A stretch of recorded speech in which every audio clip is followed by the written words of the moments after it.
ஓம் ஸ்ரீ ராகவேந்திர சுவாமிகள் திருவடியிலே சரணம். நவபிருந்தாவனத்தின் அந்த 9 மகான்களின் திருவடியிலே சரணம். வணக்கம். ஆர்கே டில்லிபாபு பேசுகின்றேன். உலகத் தமிழர் அனைவருக்கும் நீங்கள் அளித்து வருகின்ற மகத்தான அன்புக்கும் ஆதரவுக்கும் மிக்க நன்றி. நாம் இன்று பார்க்க இருப்பது ஆகஸ்ட் மாத பலன்களை பற்றி பார்க்க இருக்கின்றோம். ரிஷபராசிக்கு ஆகஸ்ட் மாத பலன்களை பார்க்கலாம். உங்கள் ராசியிலே செவ்வாய் ஆரம்பத்திலே ஒரு நாள் மட்டும் இருக்கின்றார். அவர் மறுநாள் மிதுனத்திலே வந்து விடுவார். உங்கள் ராசிநாதன் ஆரம்பத்திலே 4 ஒரு நாள் இருந்து விட்டு 5 அவர் நீசம் அடைந்து விடுவார். நீசம் அடைந்தாலும் அந்த வீட்டு அதிபதி புதன் 2 ஆட்சி பெற்றிருப்பதினாலும் பிறகு அவர் உச்ச குருவுடன் சேர்ந்திருப்பதினாலும் உங்கள் ராசிநாதனுக்கு நீசபங்க ராஜயோகம் உண்டாவதனால் உங்களுடைய மதிப்பு, மரியாதை, அந்தஸ்து, கௌரவம், பேர் புகழுக்கு எந்த விதமான குறைபாடும் இருக்காது. சகல விதமான சௌபாகியங்களும் நன்மைகளும் வெற்றிகளும் நிச்சயமாக வரும். அதே வேளையில் சனியும் செவ்வாயும், சனி 7ஆம் பார்வையாகவும் செவ்வாய் 4ஆம் பார்வையாகவும் பார்ப்பதினால் போட்டி, போராமை, வம்பு, வழக்குகள், சங்கடங்கள் எல்லாம் வருவதற்கு வாய்ப்புகள் உள்ளது. அதில் 5ஆம் இடத்தில் இருப்பதால் 5 சம்பந்தப்பட்ட உங்கள் மனது சம்பந்தப்பட்ட விஷயங்களும் அல்லது உங்கள் பிள்ளைகள் சம்பந்தப்பட்ட விஷயங்களும் ஏதோ ஒரு வகையில் சொந்த ஜாதகத்தினுடைய தசாபுத்தி சரியில்லை என்றால் உங்களை செவ்வாய் சனியினுடைய பார்வை பாதிக்கலாம். ஆனாலும் அந்த சுக்கிரன் அங்கு நீசம் அடைந்திருந்தாலும் வீடு கொடுத்த புதன் ஆட்சியாகவும் பிறகு உச்சகுருவுடன் இருப்பதனால் நீசபங்க ராஜயோகமும் உண்டாகிறது என்பதனால் இந்த பலன்களை இருவேறு பலன்களாக எடுத்துக்கொள்ளலாம். சொந்த ஜாதகத்தில் சுக்கிரன் நீசம் அடைந்தவர்களுக்கு மட்டுமே செவ்வாய் சனியினுடைய பார்வை பாதிக்கும். மற்றவர்களுக்கு எந்த விதமான பாதிப்பும் இருக்காமல் மிக நீசபங்க ராஜயோகத்தினுடைய பலனாக ரிஷபராசிக்காரர்களுக்கு 1ஆம் வீட்டு பலன் மிக பெரிய அளவிலே அதிர்ஷ்டங்களும் கை கொடுக்கும். இருந்தாலும் சனி செவ்வாயினுடைய பார்வையால் ஒரு சில சாரல்கள் அளிக்கும். எல்லா வகையிலும் நீங்கள் எச்சரிக்கையாகவும் இருக்க வேண்டும். குறிப்பாக உடல் நலத்திலும் சற்று கூடுதலான கவனத்தை செலுத்த வேண்டும் என்பதே 1ஆம் வீட்டு பலன்கள் உங்களுக்கு தெளிவாக தெரிவிக்கின்ற விஷயங்களாகும். உங்களுடைய ராசிக்கு 2 கூடியவர் புதன் அவர் 2 இருக்கின்றார். தான் வீட்டில் அவர் ஆட்சி பெற்றும் பிறகும் அவர் உச்ச குருவினுடைய 5ஆம் தேதிக்கு பிறகும் சேருவதனால் 2ஆம் வீட்டு பலன் மாதம் முழுமையாக மிக பெரிய அளவிலே கை கொடுக்கும். சம்பாத்தியம், பேர், புகழ், உங்களுடைய சொல்லின் மூலமாக செல்வாக்கு, எந்த துறையில் ஈடுபட்டிருக்கின்றாலும் அந்த துறையின் மூலமாக மிகப்பெரிய சாதனை படைக்கலாம். குறிப்பாக எழுத்துத்துறையும் பேச்சுத்துறையின் மூலமாக இருப்பவர்களுக்கு தனம் மிக பெரிய அளவிலே கை கொடுக்கும். எண்ணிய எண்ணங்கள் ஈடேறும், பயணங்கள் உண்டாகும், வெற்றிகள் உண்டாகும், சகல விதமான சௌபாகியங்களும், குடும்பத்தில் சுப நிகழ்ச்சிகள் உருவாக்கக்கூடிய வாய்ப்புகள் மிக மிக அற்புதமாக உருவாகும். சரியான முறையில் நீங்கள் திட்டமிட்டு உங்கள் அறிவின் மூலமாகவும் உழைப்பின் மூலமாக கிடைக்கக்கூடிய பலன்களை நிச்சயமாக தக்க வைத்துக் கொள்ளலாம். ராசிநாதன் செவ்வாய் நீசபங்கம் அடைந்தாலும் பணத்துக்கு ஒரு குறைபாடும் தட்டுப்பாடும் இல்லாமல் பல வகையில் வரக்கூடிய வாய்ப்புகளும் பேரும் புகழும் வரக்கூடிய வாய்ப்புகளும் இருக்கும்.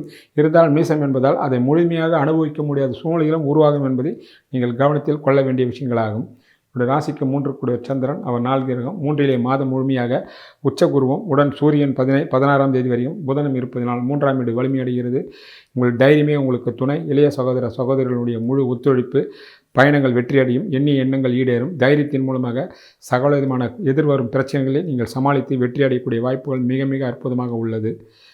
உங்களுடைய ராசிக்கு 4 கூடியவர் சூரியன் அங்கு ராகு கேது சம்பந்தத்தோடு இருக்கின்றார். தான் வீட்டிற்கு 12 சூரியன் இருந்தாலும் அவர் உச்ச குருவுடனும் யோகத்தை கொடுக்கக்கூடிய ராசிக்கு 2-5 கூடிய புதனுடன் இருப்பதினால் மிக மிக அற்புதமான பலன்கள் 4ஆம் வீட்டிற்கு கிடைக்கும். ஆரம்பத்திலே 16ஆம் தேதி வரை 4ஆம் வீட்டிற்கு சுபவிரயங்கள் உண்டாகும். வீடு வாங்குவது, வாசல் வாங்குவது, அல்லது விற்பது, அல்லது கடன் வாங்குவது, அந்த கடனும் நீங்கள் சுபகடனாக எடுத்துக்கொள்ளலாம். படிக்கின்ற மாணவ மாணவிகள் கல்விக்காக வெளியூர் செல்வது, வெளிநாடு செல்வது போன்ற விஷயங்களெல்லாம் நடக்கும். இதெல்லாம் சுபகடனாக நீங்கள் எடுத்துக்கொள்ளலாம். சுபவிரயங்களும் ஆகும். அதனால் பலவிதமான நன்மைகளும் ஏற்படும். 17ஆம் தேதிக்கு பிறகு சூரியன் 4 ஆட்சி பெறுவார். அப்போது 4ஆம் வீட்டின் மூலமாக பலவிதமான யோகங்கள் உண்டாகும். படிக்கின்ற மாணவ மாணவிகள் தான் விரும்புகின்ற பள்ளி, காலேஜ், கல்லூரியும் விரும்புகின்ற பாடம் நிச்சயமாக கிடைக்கும். அது மூலமாக மன திருப்தி உண்டாகும். தாயின் உடல்நலத்தில் மற்றும் சற்று 17ஆம் தேதிக்கு பிறகு தாயின் உடல்நலத்தில் மட்டும் சற்று கூடுதலான கவனம் தேவை. மற்றபடி 4ஆம் வீட்டின் மூலமாக பலவிதமான அதிர்ஷ்டங்கள் உங்களை தழுவிக்கொள்ளும். ரிஷபராசிக்கு 5 கூடியவர் புதன் அவர் ஆரம்பத்திலே 2 ஆட்சி பெற்றிருக்கின்றார். பிறகு அவர் 3 உச்சகுருவுடனும் சூரியனுடன் சேர்ந்திருப்பதினால் 5ஆம் வீட்டு அதிபதி மிக மிக பலம் அடைகின்றார். 5ஆம் வீட்டுக்கு காரணமான குருவுடன் புதன் சேர்வது என்பது பழம் நழுவி பாலில் விழுந்த கதையாகும். அதனால் 5ஆம் வீட்டு பலன் மிக பெரிய அளவிலே கை கொடுக்கும். உங்களுடைய கனவுகளும் திட்டங்களும் எண்ணங்களும் நிறைவேறும். எண்ணிய எண்ணங்களெல்லாம் பூர்த்தியாகும். பிள்ளைகள் வகைகள் சுப விரயங்களாகும், சுப செலவுகளாகும். பிள்ளைகள் ஈடுபட்டிருக்கின்ற துறையில் நிச்சயமாக சாதனை படைப்பார்கள். அதே வேளையில் 5ஆம் வீட்டில் ராசிநாதன் நீசமடைந்து நீசபங்கமாக இருப்பதிலும் ஒரு ப்ளஸ் பாயிண்ட் என்றாலும் 5ஆம் வீட்டை சனியும் செவ்வாயும் பார்ப்பதினால் தசாபுத்தி சரியில்லாதவர்களுக்கோ அல்லது 5ஆம் வீடு படைத்திருப்பவர்கள் 5ஆம் வீடு ஜனனகால ஜாதகத்தில் பாதித்திருந்தால் அவர்களுக்கு பிள்ளைகள் வகையில் சங்கடங்களும், பிள்ளையால் தொல்லைகளும், பிள்ளைகளால் வைத்திய செலவுகளும், பிள்ளைகளுடைய வாழ்க்கையில் வயதிற்கேற்ற வளர்ச்சிகள் இல்லையே, அல்லது வேலை, கல்வி, திருமணம் போன்ற விஷயங்கள்லாம் தங்கு தடையாக இருக்கிறதே என்ற மனக்கவலைகளும் ஏறும். சாதகமான தசாபுத்தி நடந்தால் 5ஆம் வீட்டு அதிபதி சாதகமாக இருப்பதினால் பழம் நழுவி பாலில் விழுந்த கதையாக மூலமாக 5ஆம் வீடு மிக பெரிய அளவிலே வளர்ச்சியும் வாய்ப்பும் கட்டாயம் உங்களுக்கு தரும் என்பதை நிச்சயமாக நீங்கள் எதிர்பார்க்கலாம். அவருடைய ராசிக்கு 6 சுக்கிரனை ஆகின்றார். அவர் தான் வீட்டிற்கு 12 மறைந்திருப்பதினாலும் 6ஆம் வீட்டின் மூலமாக போட்டி, போராமை, வம்பு வழக்குகள், சங்கடங்கள் 6ஆம் வீட்டின் மூலமாக எந்தெந்த கெடுதல்கள் இருக்கிறதோ அத்தனை கெடுதல்களும் உங்களை விட்டு விலகிவிட்டது. அதை பற்றி நீங்கள் கவலைப்பட வேண்டிய அவசியம் இல்லை என்பது தெளிவு. உங்களுடைய ராசிக்கு 7 செவ்வாய். அவர் ஆரம்பத்திலே ஒரு நாள் மட்டும் ராசியிலிருந்து பிறகு 2வது நாள் 2 இருக்கின்றார். 7ஆம் வீட்டை உச்சமடைந்த குரு பகவான் பார்வை செய்தனால் 7ஆம் வீட்டின் மூலமாக சகல விதமான சௌபாகியங்களும் நன்மைகளும் உண்டாகும். திருமணமாகாது இருக்கின்றவர்களுக்கு சிறிய முயற்சியின் மூலமாக தொடர்ந்து 2 முறை 3 முறை முயற்சி செய்தால் அற்புதமான முறையிலே இந்த 8ஆம் மாதத்திற்குள்ளாக திருமணம் கட்டாயம் செட்டாகிவிடும். கணவன் மனைவிக்குள் ஒற்றுமை ஏற்படும், சுபவீரியங்களும் ஏற்படும், புதிய சொத்து சுகங்களை வாங்கக்கூடிய வாய்ப்புகளும் உண்டாகும். 7ஆம் வீட்டிற்கு உச்சகுருவினுடைய பார்வை கிடைப்பதினால் 7ஆம் வீட்டு அதிபதியும் செவ்வாயும் சாதகமாக இருப்பதினால் பலவிதமான நன்மைகளும் ஏற்படும். களத்திரகாரன் சுக்கிரன் தான் வீட்டிற்கு 11 நீசபங்கமாக இருந்தாலும் அவர் நீசமடைந்து இருப்பதினால் தசாபுத்தி சரியில்லாதவர்களுக்கு ஒரு சில சங்கடங்களும் தொல்லைகளும் வரலாம். அதே வேளையில் இளைஞர்களும் இளம்பெண்களுக்கும் இந்த காலகட்டத்தில் மிகவும் ஜாக்கிரதையாக இருக்க வேண்டும். நீச்ச சுக்கிரனுக்கு சனி செவ்வாய் பார்வை கிடைப்பதினால் தவறுதலான பழக்க வழக்கங்கள், காதல் என்கின்ற பெயரில் ஆணாக இருந்தாலும் பெண்ணாக இருந்தாலும் தவறுதலான மனிதர்களை தேர்ந்தெடுப்பது போன்ற நிகழ்வுகளெல்லாம் நடக்குமானால் சர்வ ஜாக்கிரதையாக இருக்க வேண்டும் என்பதையும் நீங்கள் நினைவில் கொள்ள வேண்டிய விஷயங்களாகும். உடைய ராசிக்கு 8 குரு. அவர் 3 உச்சமைந்து இருப்பதினால் தான் வீட்டிற்கு 8 மறைந்திருப்பதினால் 8ஆம் வீட்டின் மூலமாக ஏற்படக்கூடிய வம்பு வழக்கு, சங்கடங்கள், அசிங்கம், அவமானம், சண்டை சச்சரவு போன்றவற்றை நிச்சயமாக உங்களை பாதிக்காது. உங்களை விமர்சனம் செய்தால் அது பின்னாலே இருக்குமே தவிர நேருக்கு நேர் வரும்பொழுது எந்த சங்கடமும் இருக்காது. உடைய ராசிக்கு 9 சனி பகவான். அவர் 11 வக்கரத்தோடு உச்சபலத்தோடு இருக்கின்றார். 9ஆம் வீட்டை உச்ச பெற்ற குருவும் 9ஆம் வீட்டு அதிபதி சனியும் பார்ப்பதினால் பிதுர்காரகன் சூரியனும் சாதகமாக இருப்பதினால் நிச்சயமாக தந்தை வகையில் பலவிதமான நன்மைகளும் யோகங்களும் அதிர்ஷ்டங்களும் உண்டாகும்.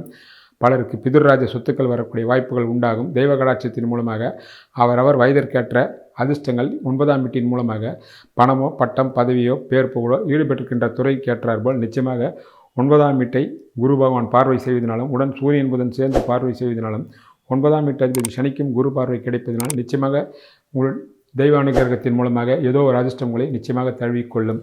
உடைய ராசிக்கு 10 சனி பகவான் 10 ராகு இருக்கின்றார். 10ஆம் வீட்டு அதிபதி 11 இருப்பதினால் 10 ராகு இருந்தாலும் அடுத்த 17ஆம் தேதிக்கு பிறகு 4ஆம் வீட்டு அதிபதி சூரியனுடைய பார்வை வாங்குவதனால் தொழில் துறையில் இருப்பவர்களுக்கு லாபமும் யோகமும், வெளியூர் பயணங்களும் வெளிநாடு பயணங்களும் ஏற்றத்தை தரும். பணியில் இருப்பவர்களுக்கு பதவி உயர்வு, பணி உயர்வு, விரும்பிய இடங்களுக்கு இடமாற்றம் போன்ற சகல விதமான சௌபாகியங்கள் நடைபெறும். சொந்த தொழில் செய்கின்றவர்களுக்கு மிகப்பெரிய வளர்ச்சியை நோக்கி அவருடைய பயணங்கள் போகும். காரணம் 10ஆம் வீட்டு அதிபதி 11 வக்கரமடைந்து குருவினுடைய பார்வை பார்ப்பதே அதற்கு முழு முக்கிய காரணமாகவும் அமையும். உங்களுடைய ராசிக்கு 11 குரு பகவான். அவர் 3 உச்சமடைந்து தான் வீட்டை தானே பார்ப்பதினால் உங்கள் ராசிக்கு ராஜயோகாதிபதி சனி இருப்பதினால் எண்ணிய எண்ணங்கள் ஈடேறும். மூத்த சகோதரருடைய வாழ்வில் வளங்களும் வசந்தங்களும் வீசும். சகல விதமான சௌபாகியங்களும் வெற்றியும் நிச்சயமாக நீங்கள் எதிர்கொள்ளலாம். முதல் திருமணம் சரியாக அமையாதவர்களுக்கு 2வது திருமணம் வெற்றிகரமாக அமையக்கூடிய காலகட்டமாக இது அமையும். அப்படிப்பட்டவர்கள் சரியான முறையில் அதை பயன்படுத்தி கொள்ளலாம். உங்களுடைய ராசிக்கு 12 அவர் செவ்வாய். அவர் ஆரம்பத்தில் ஒரு நாள் உங்கள் ராசியிலும் பிறகு 2 இருக்கின்றார். 12ஆம் வீட்டு அதிபதி 2 இருப்பதனால் ஆகக்கூடிய செலவுகள் அத்தனையும் சுபவெரிய செலவுகளாகும், குடும்ப செலவுகளாகும், சகோதர வகையில் செலவுகளாக இருக்குமே தவிர வீண் வெறிய செலவுகளாக இருக்காது. உங்களுடைய ராசிநாதனுக்கு சுக்கிரனுக்கு நீசமடைந்து சனி செவ்வாய் பார்வை இருப்பதனால் உடல் நலத்திலும் மனநலத்திலும் சற்று கூடுதலான கவனம் தேவை. புதியவர்களிடத்தில் எச்சரிக்கையாக இருக்க வேண்டும். மற்றபடி தொழிலுக்கோ, பணத்துக்கோ, பேர் புகழுக்கோ எந்த விதமான குறைபாடு இல்லாத மாதமாகும், வெற்றி மாதமாகும். ரிஷபராசி ஆண் பெண் இருவருக்குமே கட்டாயம் இந்த ஆகஸ்ட் மாதம் அமையும் என்பது தெளிவு. இந்த ஆகஸ்ட் மாதத்திற்குண்டான தெய்வ வழிபாட்டினை பார்ப்போம்.